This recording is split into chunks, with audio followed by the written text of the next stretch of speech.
नमस्कार, मैं Uday Shankar. News bioscope में एक बार फिर से आप सबों का स्वागत है। बात करेंगे बिहार की सियासत में दिन भर नीतीश कुमार की बैठक की चर्चा रही कि आखिर आपात परिस्थितियां ऐसी क्या हुई कि आनन फानन बैठक बुलाई गई। पहले जेडीयू दफ्तर में बैठक हुई, फिर सीएम हाउस में बैठक हुई और सांसद विधायक के साथ तमाम बड़े पदों पर आसीन अधिकारियों को बुलाया गया। संगठन और पार्टी से जुड़े लोगों को भी बुलाया गया, फोटो सेशन भी कराया गया और बैठक भी काफी देर तक चली। ज्यादा जानकारी के लिए इस वक्त हमारे साथ हमारे पटना संपादक एसके राजीव बने हुए हैं, सीधे चलेंगे उनके पास। राजीव जी, जिस तरह से आनन फानन ये बैठक हुई है और संजोग ऐसा है कि अमित शाह जाते हैं, उसके दूसरे दिन नीतीश कुमार आपात बैठक बुला लेते हैं।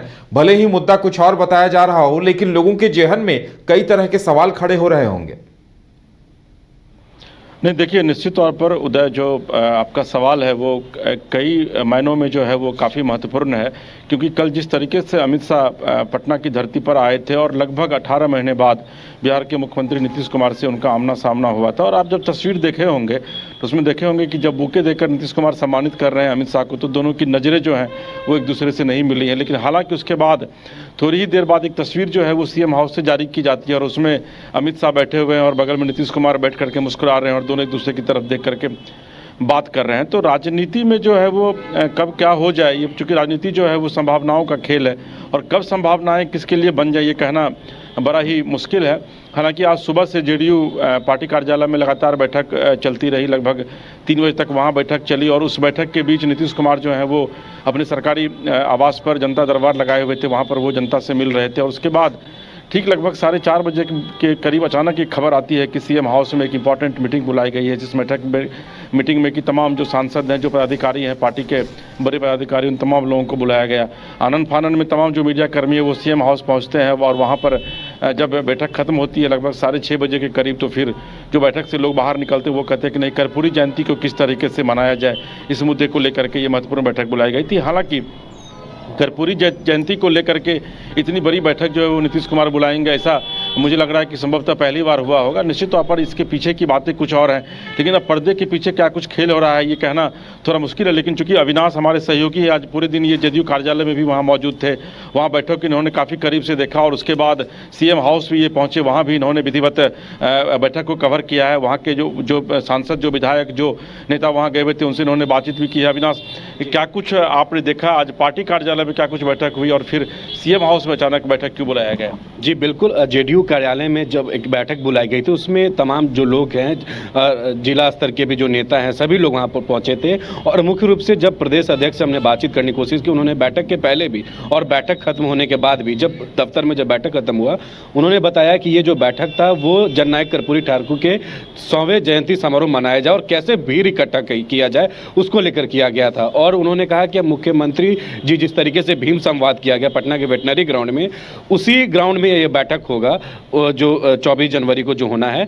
उस दरमियान उन्होंने कहा कि हम मुख्यमंत्री जी से हम लोग जो है अनुरोध किए हैं कि आप वहां चले। मुख्य अतिथि तौर पर बिहार के जो सीएम हैं वो रहेंगे। हालांकि प्रदेश अध्यक्ष उमेश कुशवाहा ने यह भी कहा ऑन कैमरा कि जो एजेंडा या फिर जो बैठक में बात हुई है वो आपको हम लोग कैसे बता दें।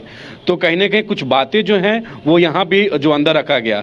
वहीं उसके तुरंत बाद एक बड़ी खबर आई कि सीएम जो अपने खुद आवास पे कने मार्ग पे बैठक करने जा रहे हैं और उस बैठक में कई सांसद, विधायक और एमएलसी पहुंचे। और ये बैठक जो है बहुत महत्वपूर्ण माना जा रहा था, क्योंकि कल ही पूर्वोत्तर क्षेत्र के जो बैठक था उसमें मुख्यमंत्री और अमित शाह जो केंद्रीय गृह मंत्री हैं वो आमने सामने हुए। उनकी तस्वीर आई जो काफ़ी मुस्कुराते हुए तस्वीर, उससे भी कई सियासी मायने लगाए जाने लगे। आपने भी देखा होगा, इस पर हमारी खबरें भी चली और उसको लेकर ये जो बैठक है वो काफ़ी महत्वपूर्ण माना गया। और इस बैठक खत्म होने से पहले भी और बैठक खत्म होने के बाद जो जेडीयू के सांसद, एमएलसी जो निकल कर बाहर आए, उनसे हमने बातचीत करने की कोशिश, उनसे फीडबैक लिया, तो वो साफ तौर पर इस चीज़ को बता रहे थे कि जो बातचीत अंदर हुई, हमने मुख्यमंत्री नीतीश कुमार का हम लोग का आशीर्वाद प्राप्त हुआ है और जिनको जिम्मेवारी मिली है कि भीड़ इकट्ठा करना है, फिर से जिस तरीके से वेटनरी ग्राउंड में जो भीम संवाद में जो भीड़ इकट्ठा हुआ उससे ज़्यादा इस बार इकट्ठा करना है। और करीब 128 विधानसभा क्षेत्र में वो लोग घूम रहे हैं, लोगों के संपर्क में जा रहे हैं। लेकिन आप ये भी देखिए कि इतनी बड़ी बैठक सिर्फ एक दिन में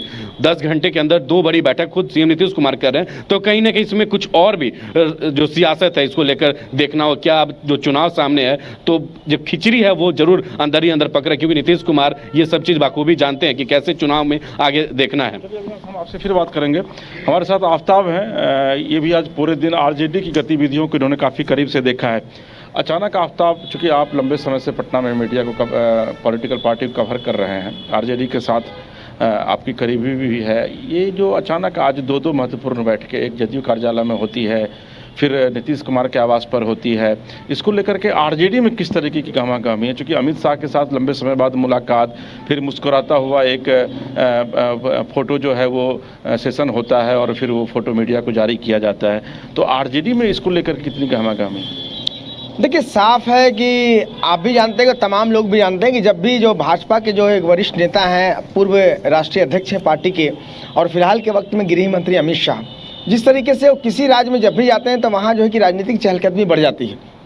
साफ है कि वो बिहार भी आए, और इसे लेकर जो है कि आपने देखा होगा कि जिस तरीके से राष्ट्रीय जनता दल के जो नेता हैं साफ तौर पे जो है कि निशाना साधते, बहुत सारे सवाल भी पूछते नजर आ रहे हैं। इसके साथ साथ जो विशेष राज्य का दर्जा है, इसको लेकर के जो है कि आरजेडी निशाना साधा है कि आखिर भारत सरकार और केंद्र सरकार कब देगी, ये बड़ा सवाल है। लेकिन सबसे बड़ी बात है कि नीतीश कुमार जिस तरीके से अमित शाह से मुलाकात उन्होंने की है, आज बैठक भी हुई है, तो इससे कुछ बड़े मायने निकाले जा सकते हैं। इसके साथ साथ आपको बताते चले कि जो मोहन यादव हैं, सीएम बने हैं जो मध्य प्रदेश के, तो यादवों का वोट बैंक एकत्रित करने का भी एक तरीका 2024 का लोकसभा इलेक्शन है।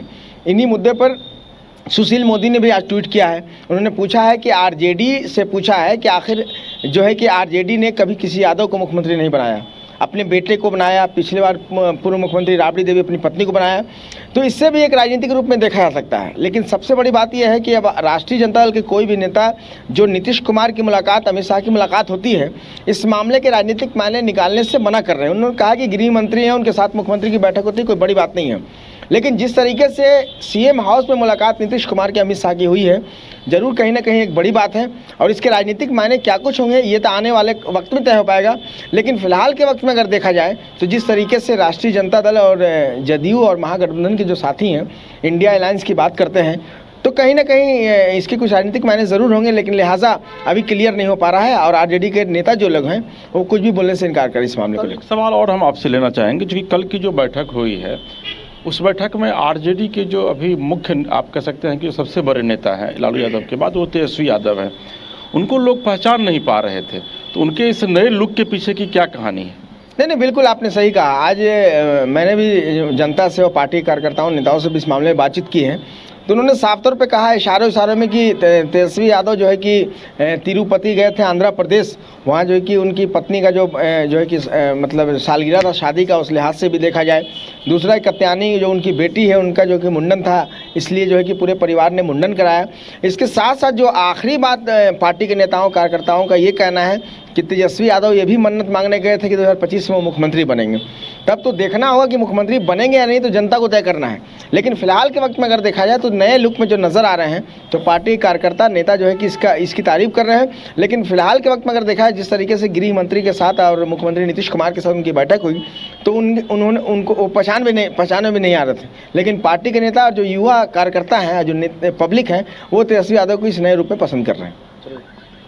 उधर देखिए, दो चीज़ें थी। एक तो आज की जो सबसे बड़ी खबर थी वो लगातार मैराथन बैठक, दो बैठक जो कि लगातार नीतीश कुमार की है, फिर जेडीयू में, और एक तेजस्वी के चेहरे को लेकर के जो है वो बिहार में एक बहस छिड़ी हुई है कि क्या वाकई में 2025 में तेजस्वी यादव मुख्यमंत्री बनेंगे। यही मन्नत मांगने के लिए वो तिरुपति के बाला मंदिर गए हुए थे। और अभी जो एक बड़ी खबर जो आई है, जिस पर कभी हमारे सहयोगी आफ्ताब ने चर्चा किया और सुशील मोदी ने उसको ट्वीट भी किया है कि वाकई में आरजेडी जो है, जिसके विषय में यह कहा जाता है कि वो एक खास जाति की पार्टी है, लेकिन उस जाति से किसी भी व्यक्ति को आज तक मुख्यमंत्री नहीं बनाया गया। अगर सिर्फ लालू परिवार को छोड़ दें, और बीजेपी एक ऐसी पार्टी है जो विधिवत मध्य प्रदेश में जब ह्यूज मैंडेट मिलता है बीजेपी को, तो उसके बाद अगर कोई एक नया चेहरा और चौंकाने वाला चेहरा सामने आता है तो मोहन यादव का आता है। यानी कहीं ना कहीं से बिहार के मध्य प्रदेश के माध्यम से बीजेपी जो है वो पूरे राष्ट्रीय स्तर पर यादवों को एक मैसेज देना चाहती है कि अगर यादव को कोई भी एक पार्टी मुख्यमंत्री बना सकता है या सत्ता के शीर्ष पद पर बैठा सकता है, तो वो सिर्फ बीजेपी ही है।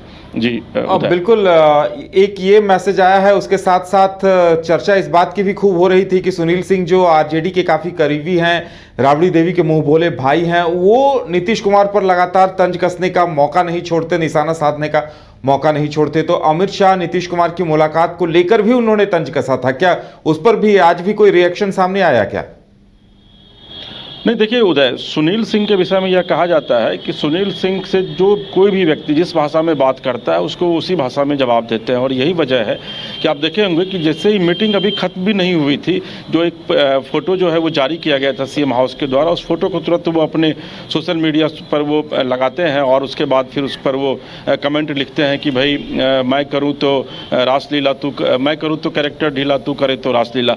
तो कहीं ना कहीं से ये बगैर जो सुनील सिंह के जो राजनीतिक आका हैं लालू प्रसाद यादव, बगैर उनके इशारे के वो ऐसा कर नहीं सकते हैं, ये भी तय है। चूँकि सुनील सिंह के विषय में यह कहा जाता है कि वो इन दिनों लालू प्रसाद के परिवार के सबसे करीब है। इवन कि जब लालू प्रसाद यादव जेल में थे तो रात में 11 बजे जा कर के राबड़ी देवी जो कि उनकी बहन है और ये उनके मुँह वाले भाई हैं, उनसे जा कर के वो मुलाकात करते हैं। इवन इस बार जो अगस्त में रक्षाबंधन हुआ था उस दिन वो विदेश में थे, लेकिन रात में जब वो पहुँचते हैं 10 साढ़े 10 बजे तो फिर वो राबड़ी आवास जाते हैं, वहाँ जा कर के वो राखी बंधवाते हैं। तो आप अंदाज़ा लगा सकते हैं कि कितना मजबूत और प्रगाढ़ रिश्ता जो है वो लालू परिवार के साथ सुनील सिंह का है। तो बगैर लालू प्रसाद यादव या फिर बगैर उनके परिवार की सहमति के सुनील सिंह कोई भी काम नहीं करते। और कल जो वो फोटो जारी किया गया है वो कहीं ना कहीं से निश्चित तौर पर इसके पर्दे के पीछे भी कुछ कहानी जो है वो और है, क्योंकि लालू प्रसाद यादव कोई भी ऐसा मौका नहीं छोड़ना चाहते हैं जिसमें कि वो नीतीश कुमार को डिमोरलाइज नहीं कर सकें। और यही वजह है कि कल जैसे एक पोस्टर हंसते हुए जारी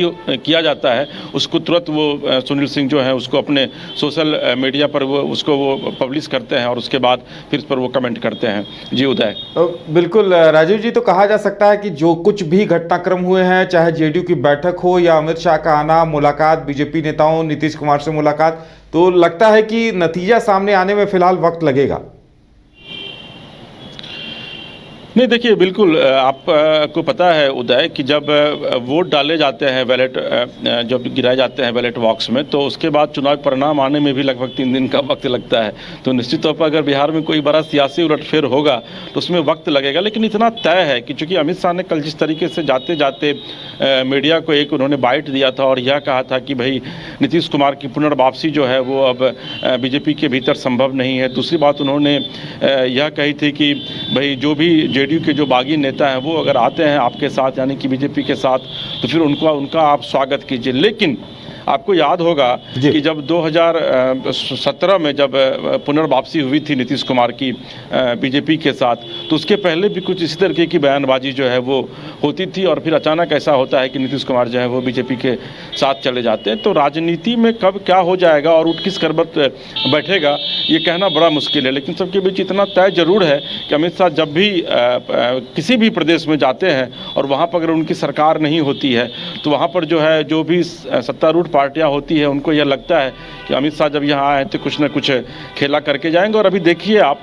कि कर्नाटक से भी एक खबर आ रही है कि कर्नाटक में भी जो है वो वहाँ पर फिर सियासी एक बार उठापटक का खेल जो है वो शुरू होने वाला है। तो राजनीति और राजनीति में कब कहाँ क्या किस वक्त हो जाए ये कहना, उसका पूर्वानुमान लगाना जो है वो मुझे लगता है कि बड़ा मुश्किल है। लेकिन इतना तय है कि बिहार की सियासत जो है वो शुरू से कई मामलों में बदलाव का एक नायाब उदाहरण जो है सो पेश करती रही है। लेकिन इस बार वो नायाब क्या होगा ये देखना बड़ा दिलचस्प होगा। चलिए एसके राजीव, हमारे साथ जुड़ने के लिए और तमाम जानकारी देने के लिए आपका बहुत बहुत धन्यवाद। तो बिहार की सियासत में आने वाले दिनों में क्या होता है ये देखना काफ़ी दिलचस्प रहेगा। बिहार के साथ साथ देश के दूसरे लोगों को भी इसका इंतजार होगा कि वहाँ की सियासत में आने वाले दिनों में क्या कुछ नया देखने को मिलता है।